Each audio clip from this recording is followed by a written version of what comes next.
पिछले जो कर्म है वह इस जन्म में कैरी फॉरवर्ड हो जाता है और आ जाता है हमारे साथ में, जन्म के साथ आ जाता है। और उसमें कौन सा कर्म है जो हमारा इस जन्म का जो आगे का ज़िंदगी को बढ़ाता है, मतलब फ्यूचर अच्छी तरह बढ़ाता है। इसके बारे में बात करने के लिए हमारे साथ है आचार्य लोकनाथ उपाध्याय। देखिए, ये जो है ना, जैसे हमारी जो एक चेतना होती है उसको हम लोग सेंस बोलते हैं, ठीक है। जी तो हमारा जो कार्मिक अकाउंट होता है, जैसे मनुष्य जन्म में ही कार्मिक अकाउंट का बैलेंस जो है ना हम लोग जमा कर सकते हैं, ठीक है। जी शास्त्र कहता है कि मनुष्य जन्म ही ऐसा जन्म है जिसमें आप कर्म का बैलेंस जमा कर सकते हैं। और शास्त्र ये आपको बाध्य भी नहीं कर रहा है कि सनातन धर्म में ऐसा कोई चीज नहीं है कि आपको ये करो, ये करना ही चाहिए, ये नहीं करना चाहिए, ऐसे बोलकर शास्त्र ने उपदेश दे दिया है। गुरु संत लोग भी उपदेश देते हैं, जो ज्ञानी लोग हैं, जो आत्म तत्व को जानते हैं, या जो आध्यात्मिक क्षेत्र में आगे बढ़ चुके हैं, चाहे वो कोई भी हो, वो भी लोग जानते हैं कि ये कर्म सत्य है, ये कर्म असत्य है, इसका दुखदायी परिणाम होता है और इसका परिणाम जो है ना सुखमय होता है। इस प्रकार वो लोग भी जानते हैं। तो लोगों को फिर भी छूट है। जैसे मान लीजिए कि हमें जो है ना क्या करना है क्या नहीं करना है वो मुझे ही करना है ना। अब आपको जैसे मान लीजिए किसी का प्रवृत्ति नहीं है कि कुछ गलत करने का, तो उसका पॉजिटिव कर्म का बैलेंस अच्छा बढ़ेगा।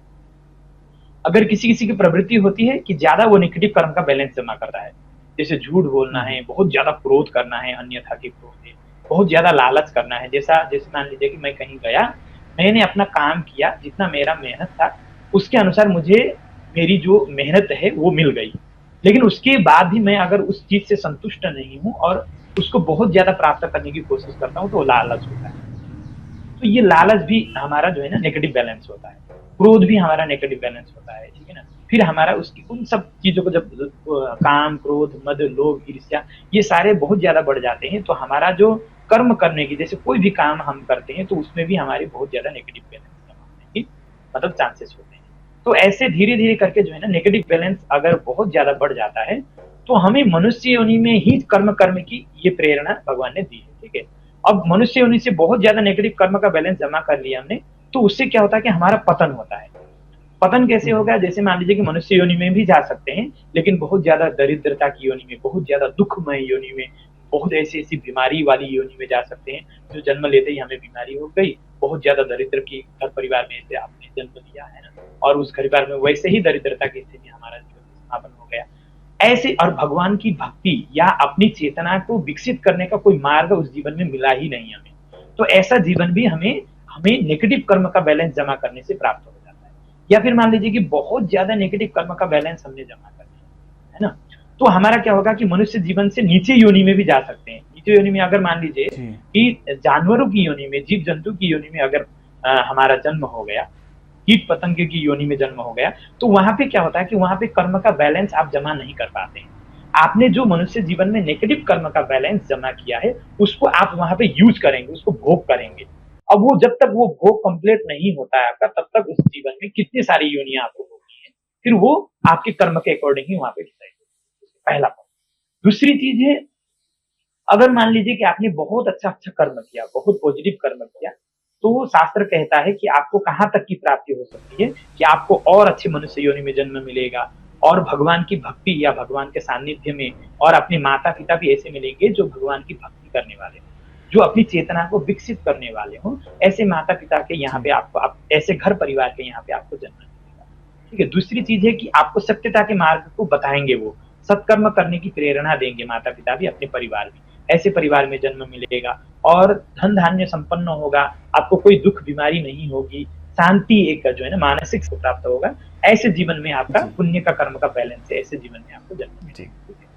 फिर उसके बाद मान लीजिए कि अगर बहुत अच्छा जन्म मिलता है हमें, बहुत अच्छा पुण्य कर्म का बैलेंस जमा हो जाता है, तो बहुत अच्छे जन्म में भी हम जा सकते हैं मनुष्य योनि में। जैसे मान लीजिए कि सब कुछ संपन्न है, लेकिन हम अपने अंतर से जो है ना भगवान को, परमात्मा को समर्पित हैं, ऐसी योनियों में भी जा सकते हैं। जैसे मान लीजिए कि अब पहले के समय में देखा जाए शास्त्रों के हिसाब से, तो ऐसे राजा भी थे जो बहुत मतलब बहुत राज्यों के ऊपर शासन करते थे, लेकिन उनका जो अंतिम समय था वो उन्होंने अपने परमात्मा को समर्पित कर दिया। है ना। ऐसे हमें बहुत सारे उदाहरण देखने को मिलते हैं। तो ये भी एक हमें सीख मिलती है कि यहाँ से हमारा पुण्य का बैलेंस अगर बहुत अच्छा होता है तो ऐसे जन्म भी हमें प्राप्त होते हैं जिसमें हम बहुत संपन्न होकर भी, जो आधुनिकता में बहुत ज्यादा, जैसे मॉडर्न युग में जो भी चीजें हमें चाहिए, घर चाहिए, गाड़ी चाहिए, प्रॉपर्टी चाहिए, बैंक बैलेंस चाहिए, ये सारे चीज से संपन्न होकर भी आप अपनी आध्यात्मिक जर्नी को आगे बढ़ा सकते हैं। ऐसे योनि में भी आपको जी। जन्म मिलेगा, ठीक है। उसके बाद हम मानते हैं कि और बहुत अच्छा आपने पुण्य का बैलेंस जमा किया तो आप कहाँ तक जा सकते हैं। जैसे ये भूलोक है। अब हमारे शास्त्रों के अनुसार 14 लोकों की कल्पना की गई। ये भूलोक है, तो इससे ऊपर, ये भूलोक मतलब पृथ्वी लोक, मर्त्य लोक है। फिर इससे ऊपर है भुवर जी। लोक, स्वर लोक, मोहर लोक, फिर जनोलोक, फिर तपोलोक, फिर सत्य लोक, ठीक है ना। तो इस प्रकार की जी। जब लोक, ऊपर 7 लोक है और नीचे भी 7 लोक है, जैसे अतल, वितल, सुतल, तलातल, रसातल, महातल, पाताल। तो ये नीचे के 7 लोक है। जब ये अब हमारा बहुत अच्छा पुण्य का कर्म का बैलेंस जमा होता है तो गीता हमारी जो बहुत अच्छी उपनिषदों का जी। सार है, जो भगवत गीता आप लोग जानते हो। तो भगवत गीता में एक श्लोक आता है कि तेतम भुक्त्वा स्वर्गलोकम विशालम क्षीणे पुण्य मर्त्य लोके विसंति। वो कहता है कि जिन्होंने पुण्य कर्म का बैलेंस बहुत अच्छा जमा कर लिया है, इकट्ठा कर लिया है, तो उनकी स्थिति ऊपर की और जाएगी। और ऊपर कहाँ तक जाएगी, जैसे भूलोक, भूअरलोक, स्वर्लोक, मतलब स्वर्गलोक तक जाएगी। स्वर्गलोक में पुण्य की कर्म की बैलेंस भोग करने की प्रक्रिया वहां पे क्या है कि जैसे आपका पुण्य का कर्म का बैलेंस वहां से खत्म हो जाता है, फिर क्षीणे पुण्य मर्त्य लोके विसंति, ये गीता का श्लोक, ठीक है। तो आप पुण्य कर्म का बैलेंस भोग करने के लिए मनुष्य गंधर्व, देव गंधर्व, फिर देव योनि तक जा सकते हैं। तो देव योनि का जो जन्म होता है, अब यहाँ का 14 दिन जो है वो देव योनि का एक दिन होता है, ठीक है ना। ये हमारे जी। शास्त्रों ने बहुत पहले ही प्रूव कर दिया था, लेकिन साइंस ने अभी कुछ सालों पहले ही कहा है कि मंगल वगैरह में जब यात्रा हुई चंद्रमा वगैरह में, तो जी। कहा कि यहाँ का जो है ना 14 दिन वहाँ का एक दिन होता है, ठीक है। तो लेकिन हमारे शास्त्रों में बहुत पहले से ये कहा है कि यहाँ का जो हमारा 14 दिन होता है वो स्वर्गलोक का देवताओं का एक दिन होता है। ये एक दिन शास्त्रों ने होता है। बहुत पहले ही कहा था। तो वहां पे जी। हम भोग करते हैं तो वहां की आयु जो होती है वो बहुत लंबी होती है। तो हमारा पुण्य कर्म का बैलेंस अगर बहुत अच्छा होता है तो वहां तक की हमें भोग की संभावना है। अब उसमें बहुत दीर्घ काल तक भोग करके फिर कहता है कि क्षीणे पुण्य मर्त्य लोके विसंति। जैसे आपका कर्म का बैलेंस खत्म हो जाता है फिर आप मनुष्य योनि में आकर जन्म लेंगे। लेकिन देव योनि से अगर पतन होकर आएंगे तो भी आप बहुत अच्छी योनि में ही जन्म आपको मिलेगा, ठीक है ना, जी। क्योंकि वो देव ऊपर से आप आए। अगर नीचे से कर्म करके आपने आपको ग्रोथ करके आए हैं आप, तब भी आपको अच्छी योनि में जन्म मिलेगा। लेकिन मनुष्य योनि ऐसा है कि आपने जो है ना इससे पतन हो गए आप, तो फिर आपको बहुत ज्यादा दिक्कत है। जैसे ये हमारी जर्नी है कंटिन्यू। तो मनुष्य योनि में जैसे मान लीजिए कि पॉजिटिव कर्म का जो बैलेंस होता है आपको ऑटोमेटिकली पता चल जाएगा कि हमारा अगर सुख का समय आ रहा है, हमारे पास में कोई मानसिक स्थिति में कोई दिक्कत परेशानी नहीं है, हमें सब कुछ सुखमय है, घर है, गाड़ी है, प्रॉपर्टी है, माता पिता का साथ है, बच्चे परिवार सब ठीक है ना, तो ये हमारा सुख का समय होता है। ये भी हमारा कार्मिक अकाउंट का बैलेंस ही हम भोग रहे होते हैं। जो हमारा पिछला कार्मिक जी। अकाउंट का बैलेंस होता है उसको हम लोग भोग रहे हैं। अब ये कार्मिक अकाउंट का बैलेंस जो होता है वो पूर्व जन्म का भी होता है और इस जन्म का भी होता है, ठीक है। इसको समझेंगे पहले तो। जैसे मान लीजिए कि महाभारत का युद्ध जब हुआ था तो भीष्म पितामह को जब बाण लगा तो उनको जो है ना सरसैया पर लेटाया गया। तो उन्होंने, भगवान कृष्ण जब आए उनके पास में तो भगवान कृष्ण से, हे प्रभु, उन्होंने प्रश्न किया कि हे प्रभु ये मेरा कौन सा जन्म का कर्म था जो मुझे इस प्रकार की स्थिति प्राप्त हुई, इस प्रकार की जो है ना दुखमय स्थिति प्राप्त हुई मृत्यु के समय में भी, जबकि मेरी इच्छा मृत्यु है ना। तो भगवान, मैंने तो 70 जन्म तक जो है ना अपना पिछला 70 जन्म तक मैंने पूरा देख चुका कि मैंने कोई भी ऐसा कर्म नहीं किया था जो मुझे इस प्रकार की पीड़ा अभी प्राप्ति हो रही है। तो भगवान कृष्ण मुस्कुराते हुए कहते हैं कि नहीं, आपने जो है ना 70 जन्म देखा, लेकिन आप और पीछे जाइए, 1-2 जन्म और पीछे जाइए तो आपको दिखाई देगा कि आपने क्या किया। जैसे ही वो पीछे जाते हैं तो उनको दिखाई देता है कि उन्होंने जो है ना कुछ ऐसे कर्म किए थे जिसके द्वारा अभी उनको वो फल, तो ये नेगेटिव कर्म का बैलेंस जमा था। तो ये हमारा जो कर्मिक अकाउंट होता है वो हमारे कई जन्म तक जो है ना पीछा नहीं छोड़ता है, जन्म जन्मांतर पीछा नहीं छोड़ता है, और हम उसी कार्मिक अकाउंट में हम ऐसे घूमते रहते हैं। अब इसको जो व्यक्ति समझे, है ना, तो उसका जो है ना धीरे धीरे धीरे अगर समझ के दार्शनिक दृष्टि से कि अपना जीवन यापन करना चाहिए, उसको जिज्ञासु होना चाहिए। जिज्ञासु का मतलब जो होता है क्यूरियोसिटी। जैसे मान लीजिए कि हर समय हर व्यक्ति को जिज्ञासु होना चाहिए। जैसे आपके आसपास में कोई भी चीज XYZ कोई भी चीज घटित हो रही हो तो उसको एनालाइज करें, उसमें जो है ना क्या है, ये क्या नहीं है, क्या सही है, क्या नहीं है, ये सब चीज आपके सामने जो कुछ भी हो रही है प्रक्रियाएं, उसको सबको देखकर जो है ना आपको एक दार्शनिक दृष्टि से देखकर उसका अनुभव प्राप्त होना चाहिए। जैसे मान लीजिए कि कोई व्यक्ति आपके सामने जो है ना कोई चीज कुछ काम कर रहा है, तो उसके विषय में भी आप सोचेंगे। आपके सामने कोई भोजन कर रहा है तो वो किस प्रकार से कर रहा है, भोजन की क्या फायदा है, भोजन करने से क्या खा रहा है, उसका उसको बेनिफिट किस प्रकार का मिलेगा, उसको लाभ किस प्रकार, स्वास्थ्य में कैसे इफेक्ट आएगा। वो आपको उस चीज को देखते ही आपकी दृष्टि के सामने जो भी चीज मतलब आगे आ जाए उसको आप एनालाइज करें और उसको जो है ना जानने की कोशिश करेंगे, तो उसको बोलते हैं जिज्ञासु। तो वैसे ही अपने जीवन को भी जो है ना जानने की कोशिश करनी चाहिए।